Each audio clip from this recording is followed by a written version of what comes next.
प्यारे छात्रों, आप सभी का कुमार क्लासेज वाराणसी के यूट्यूब चैनल पर स्वागत है। छात्रों, आप लोगों को कल कुछ टॉपिक्स दिए गए थे इलेक्ट्रिकल से, कुछ कंप्यूटर से, और उन टॉपिक्स से आज हम प्रैक्टिस करेंगे। यह प्रैक्टिस सेट 2 है। आशा है कि आप सभी ने टॉपिक्स को पढ़ लिया होगा। और 10 में से कंप्यूटर में 7 कट ऑफ रहेगा, अर्थात जो छात्र 7 नंबर ला रहा है वो कंप्यूटर में उस चैप्टर को अच्छे ढंग से पढ़ा है। जिनका उससे कम आता है उन्हें पुनः पढ़ने की आवश्यकता है। उसी तरह इलेक्ट्रिकल में 25 क्वेश्चन और हमारा कट ऑफ रहेगा उसमें 18 यानी 18, अर्थात 18 जिसका नंबर आ रहा है उन्होंने अच्छे से पढ़ाई की है। 18 से कम आने वाले छात्र पुनः पढ़ेंगे।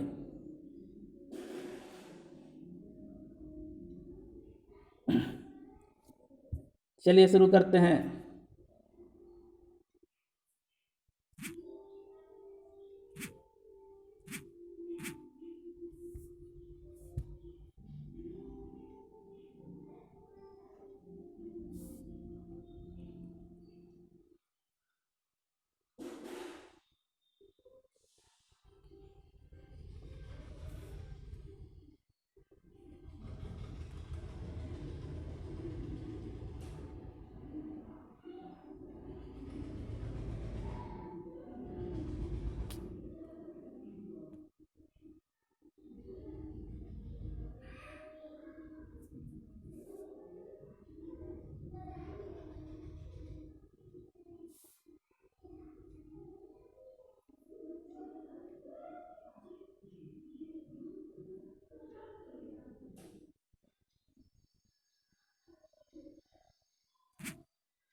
कंप्यूटर का पहला क्वेश्चन, विश्व के प्रथम कंप्यूटर का निर्माण कहाँ किया गया? विश्व का प्रथम कंप्यूटर, पहला ऑप्शन IBM, दूसरा option HCL, option C CRC, option D CDEC। तो विश्व का प्रथम कंप्यूटर का निर्माण ऑप्शन C CRC के द्वारा किया गया। छात्र, यदि भारत का प्रथम कंप्यूटर पूछता तो इसका निर्माण CDEC पुणे द्वारा किया गया था, जबकि विश्व का प्रथम कंप्यूटर CRC अमेरिका के कंपनी द्वारा किया गया। कंप्यूटर का क्वेश्चन नंबर 2, कौन मस्तिष्क की नकल करने वाला सबसे छोटा और तेज गति करने वाला कंप्यूटर होगा? Option A super computer, option B quantum computer, option C परम 10,000, option D IBM chips. Answer होगा क्वांटम कंप्यूटर, अर्थात ऑप्शन B। तीसरा क्वेश्चन, कंप्यूटर की 5वीं पीढ़ी का प्रतीक है? Option A micro processor, option B mini computer, option C micro computer, option D super computer. Answer हो जाएगा super computer, option D।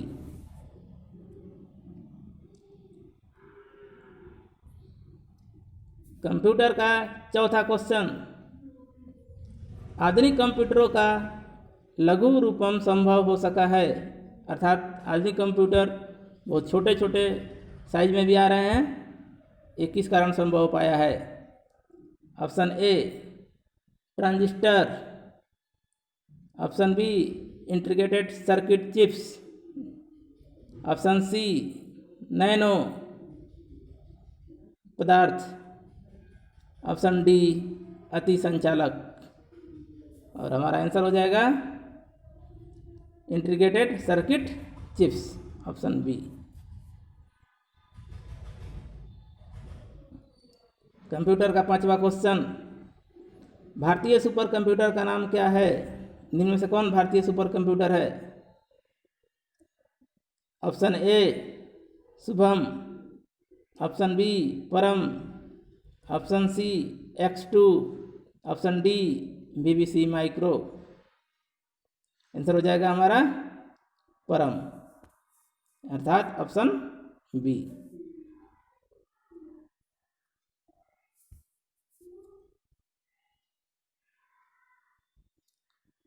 6 number computer का क्वेश्चन, पहले इलेक्ट्रॉनिक डिजिटल कंप्यूटर में क्या होते थे? Option A transistor, option B valve, option C code memory, option D semiconductor memory. Answer हो जाएगा valve. 7 number question,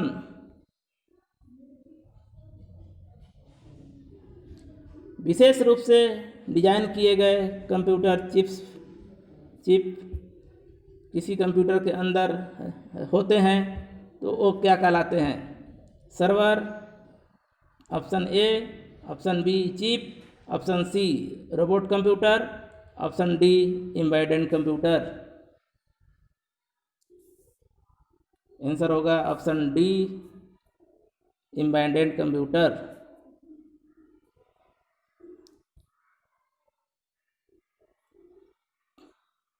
question number 8, एक छोटे सिलिकॉन चिप्स पर ट्रांजिस्टर और इलेक्ट्रॉनिक उपकरणों द्वारा बने पूर्ण इलेक्ट्रिक सर्किट को कहते हैं? Option A work station, option B CPU, option C integrated circuit, option D magnetic circuit नहीं मैग्नेटिक डिस्क। आंसर हो जाएगा इंटीग्रेटेड सर्किट, ऑप्शन सी।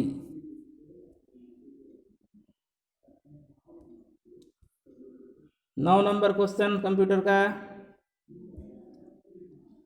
भारत में सुपर कंप्यूटर फ्लो सॉल्वर विकसित और डिजाइन किया गया किसके द्वारा? ऑप्शन ए नाल संगठन पुणे द्वारा, CDEC पुणे द्वारा, ऑप्शन सी बार्क मुंबई द्वारा और डी कोलकाता में। आंसर हो जाएगा नाल पुणे द्वारा, ऑप्शन ए।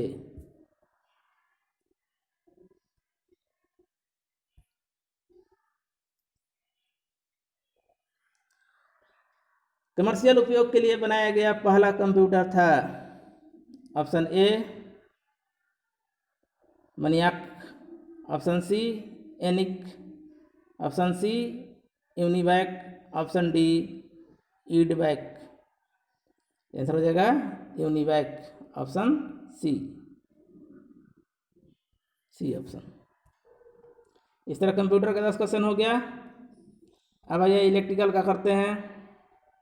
कुछ छात्र मैसेज कर रहे थे कि सर इलेक्ट्रिकल में थोड़ा टाइम दीजिए और आंसर जल्दी मत बताइए क्योंकि वीडियो लंबा हो जाएगा। आप सेट बनाएंगे जब तो क्या करेंगे, वीडियो को पॉज करके आंसर कॉपी पर लिख कर मिलाते रहिए। ऑप्शन ए क्वेश्चन नंबर 1, किसी कैपेसिटर का मान निम्न में से किस पर निर्भर नहीं करता है? किसी कंप्यूटर का मान किस पर निर्भर नहीं करता है? ऑप्शन ए प्लेटों के बीच की दूरी पर, प्लेट की मोटाई पर, प्लेट के बीच में लगे इंसुलेटिंग मटेरियल पर, ऑप्शन डी प्लेट के क्षेत्रफल पर। तो मोटाई पर नहीं करेगा, ऑप्शन बी, क्योंकि हम जानते हैं कि किसी कैपेसिटर का कैपेसिटेंस जो होता है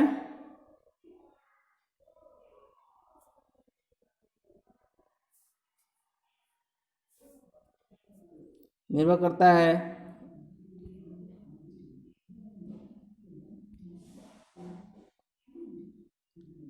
अब क्वेश्चन नंबर 2, कैपेसिटर की इंटरनल हीटिंग किस वजह से होती है? ऑप्शन ए इलेक्ट्रॉन के गति के कारण, option B dielectric charge के कारण, ऑप्शन सी प्लेट के हिलने के कारण, ऑप्शन डी लीकेज प्रतिरोध के कारण। आंसर हो जाएगा ऑप्शन डी, लीकेज प्रतिरोध के कारण। किसी कैपेसिटर को, क्वेश्चन नंबर 3, किसी कैपेसिटर को ओम द्वारा चेक करने पर यदि उसका प्रतिरोध समान प्रतिरोध से कुछ कम मान दर्शाता है तो कैपेसिटर है। ऑप्शन ए शॉर्ट सर्किटेड है, ऑप्शन बी ओपन सर्किटेड है, ऑप्शन सी लीकेज है, ऑप्शन डी कैपेसिटर सही है। तो आंसर हो जाएगा आपका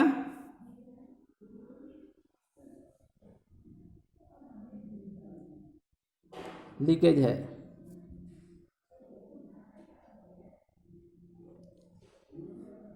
क्वेश्चन नंबर 4, निम्न में से कौन सा सही है?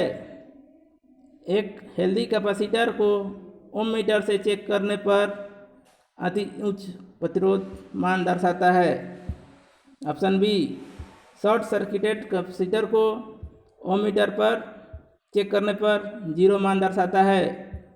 ऑप्शन सी लीकेज कैपेसिटर को ओम मीटर पर चेक करने से सामान्य से कुछ कम मान दर्शाता है। ऑप्शन डी सभी सही है। आंसर हो जाएगा ऑप्शन डी सभी सही है।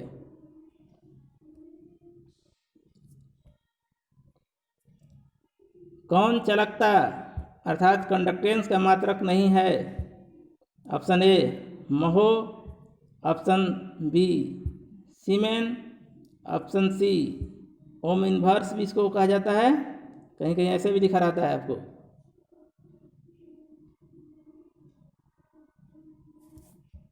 Option C ohm inverse, option D महो प्रति मीटर। कौन सा नहीं है? है नहीं, नहीं है। तो आंसर हो जाएगा डी महो प्रति मीटर। महो भी है, सीमेन भी है, ओम इन्वर्स भी है।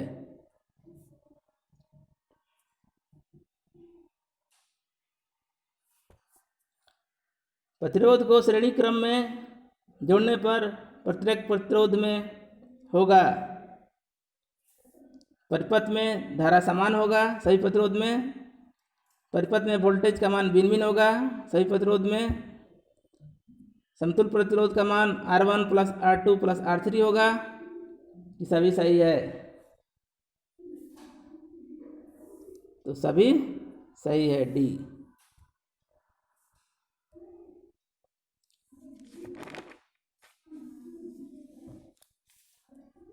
सात नंबर क्वेश्चन, कुछ रेजिस्टेंस अर्थात प्रतिरोध को समानांतर क्रम में जोड़ने पर समतुल्य प्रतिरोध का मान होता है। ऑप्शन ए परिपथ में लगे सबसे छोटे प्रतिरोध से भी छोटा होता है, ऑप्शन बी सबसे बड़े प्रतिरोध से भी बड़ा होता है, ऑप्शन सी सभी प्रतिरोध के गुणनफल के बराबर होता है। तो देखिए समानांतर कह रहा है तो समानांतर में क्या होगा, सभी प्रतिरोध जितने लगे हैं उसमें जो छोटा है उससे भी जो रिजल्टेंट होगा उससे भी छोटा होगा, अर्थात ऑप्शन ए।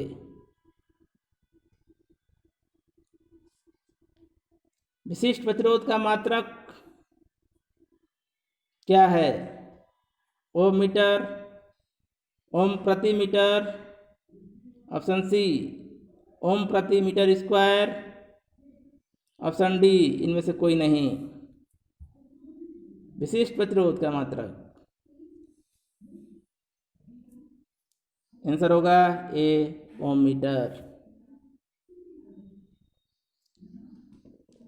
अगला क्वेश्चन, क्वेश्चन नंबर 9, विशिष्ट प्रतिरोध का मान निर्भर करता है चालक की लंबाई पर, चालक की मोटाई पर, ऑप्शन सी चालक की लंबाई तथा चालक की मोटाई पर। ऑप्शन डी चालक के पदार्थ की प्रकृति पर।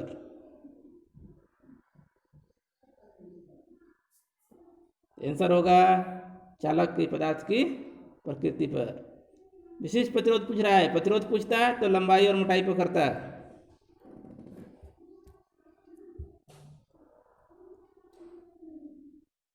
Question number 10, heat stone bridge के अनुसार कौन सा समीकरण सही है? यहाँ बीच में बराबर का चिन्ह छूट गया है। यहाँ पी, ऑप्शन ए है P R equal to Q S, Q upon S. इस तरह ऑप्शन बी है पी बटे Q upon R by S. कि दोनों कि कोई नहीं? आंसर होगा डी, दोनों सही है।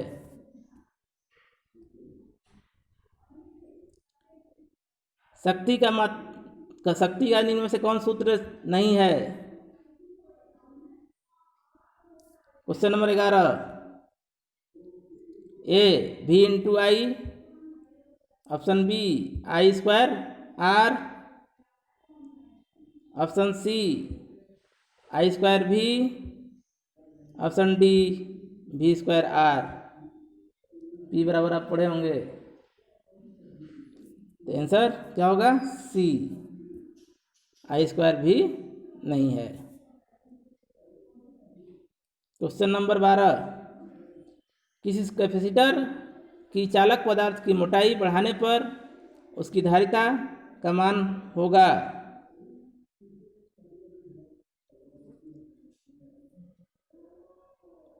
बढ़ेगा ऑप्शन ए में, ऑप्शन बी घटेगा, कि ऑप्शन सी कोई परिवर्तन नहीं होगा। चालक पदार्थ की मोटाई कह रहा है,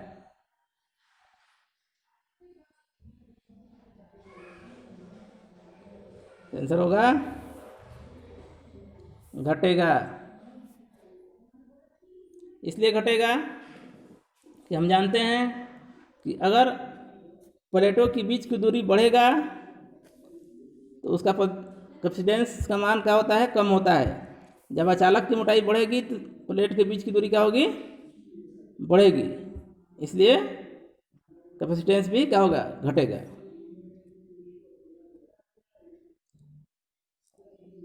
निम्न में से शक्ति का मात्रक कौन सा नहीं है? Option A joule, option B watt, option C joule प्रति second, option D newton metre प्रति second.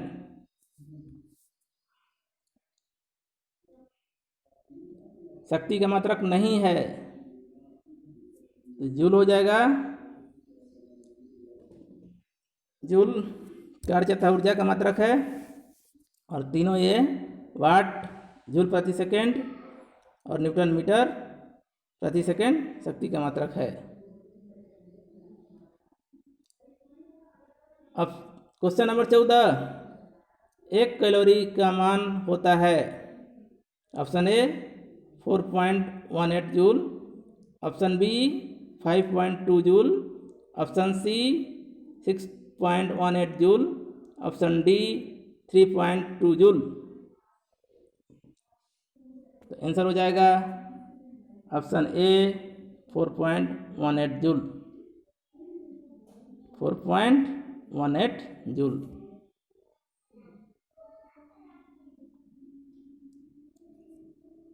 Question number 15, Wheatstone bridge के संबंध में कौन सा गलत है? ऑप्शन ए यह मध्यम मान का प्रतिरोध ज्ञात करता है, ऑप्शन बी इसमें 4 प्रतिरोध लगे होते हैं, ऑप्शन सी चारों प्रतिरोध के मध्य गैल्वेनोमीटर,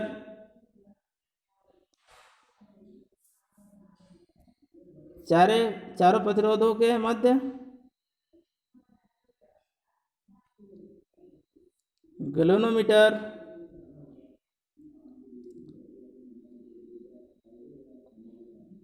लगा होता है जिसमें धारा का मान शून्य होने पर इसका प्रयोग करते हैं। ऑप्शन डी, इसमें लगे वाला गैल्वेनोमीटर में धारा का मान अधिक होने पर प्रयोग किया जाता है। ऑप्शन सी में 0 छूट गया है, यहाँ हो जाएगा धारा का मान 0। आंसर भी यही होगा सी। तो क्या आप जानते होंगे, इस टाइप का फिगर पढ़े होंगे, इसमें गैल्वेनोमीटर होता है तो संतुलित तभी माना जाता है जब इसमें करंट का प्रवाह शून्य हो अर्थात नहीं हो।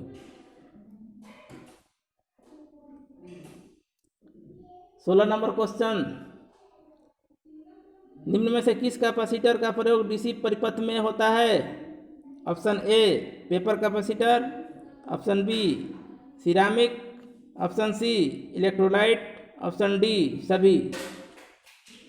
आंसर हो जाएगा ऑप्शन सी इलेक्ट्रोलाइट।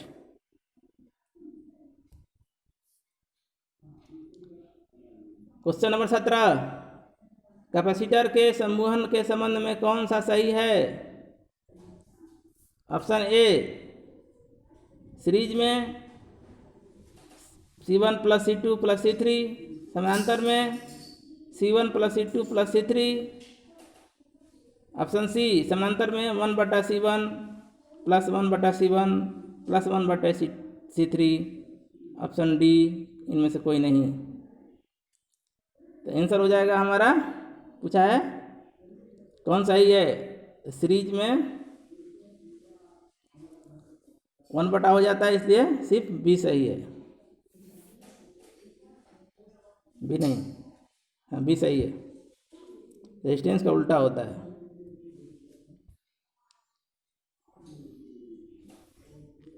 देखिए 18 नंबर क्वेश्चन, ऑप्शन छूट गया है, बता देते हैं। 1 पिको फराडे का मान कितना होता है? Option A 10⁻⁻6, option B 10⁻⁻3, option C 10⁻⁻12, option D कोई नहीं। आंसर होगा पिको फराडे 10⁻⁻12, अर्थात option C.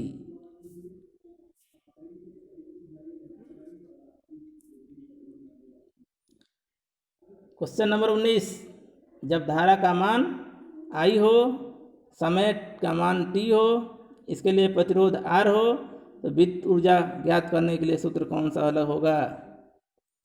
I × R × T, option B IR² × T, option C I²RT।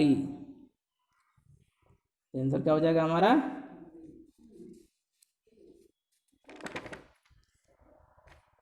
Option C I²RT।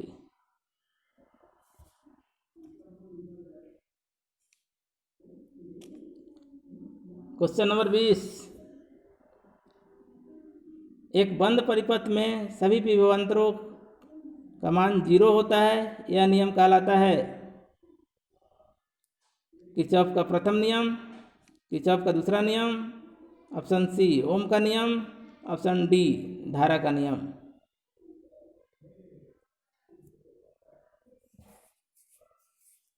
तो किरचॉफ का दूसरा नियम, प्रथम नियम धारा में होता है।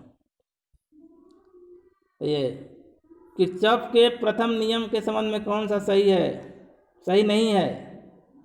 ऑप्शन ए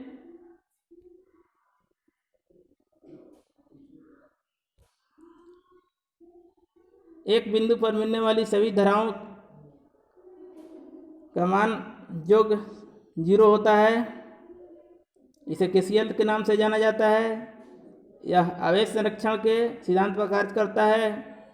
ऑप्शन डी या ऊर्जा संरक्षण के सिद्धांत पर कार्य करता है। ऑप्शन डी, यह ऊर्जा संरक्षण के सिद्धांत पर कार्य करता है।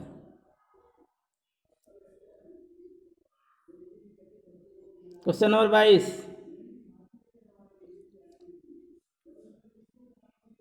6 ओम के 3 प्रतिरोध इस प्रकार जुड़े हों जिससे एक त्रिभुज बन जाता हो, तो किसी दो कोनों के बीच का प्रतिरोध का मान क्या होगा। देखिए, कहने का मतलब ये हो रहा है कि किसी एक कोने के बीच का क्या होगा। अब इसमें सभी मान बराबर है तो 2 हो जाएगा पहले सीरीज में, क्योंकि करंट यहाँ से आ रही है तो यहाँ बढ़ गई, और ये देखिए दोनों सीरीज में हो गई, तो क्या होगा आपको 6 वाले सीरीज में हो जाएगा तो 1/12 प्लस 1/6, और सीधे हम कर सकते हैं 12 × 6/18 तो 18 4, आंसर हो जाएगा आपका सी 4 ओम।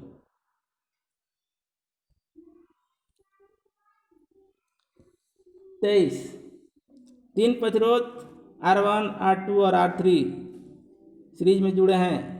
R1 प्रतिरोध का मान सबसे बड़ा और R2 प्रतिरोध का मान सबसे छोटा, तो शक्ति खपत किसमें सबसे अधिक होगा।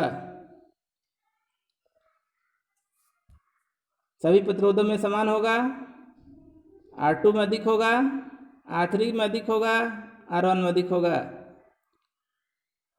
आंसर हो जाएगा R1 में अधिक होगा, डी। कैसे होगा समझिए, सीरीज में है तो सीरीज में सभी प्रतिरोध में धारा का मान समान होता है, आई का मान क्या हो गया, समान हो गया।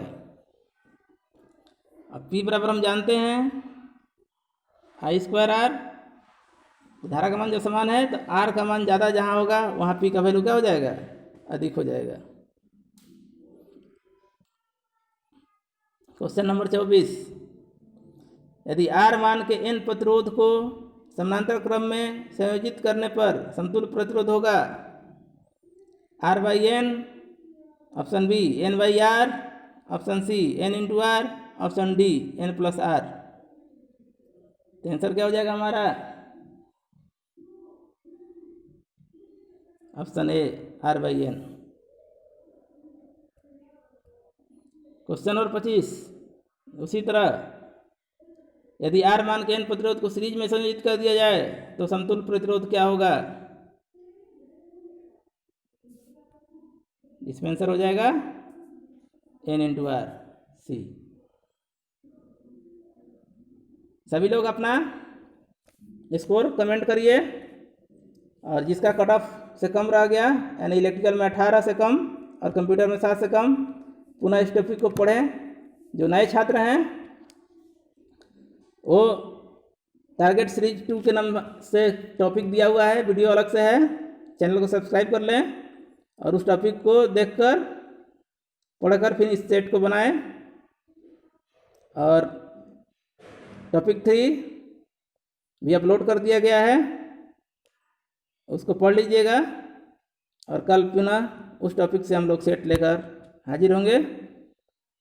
चैनल को सब्सक्राइब करिए, अच्छा लगे तो कमेंट लाइक करिए और शेयर करिए। धन्यवाद।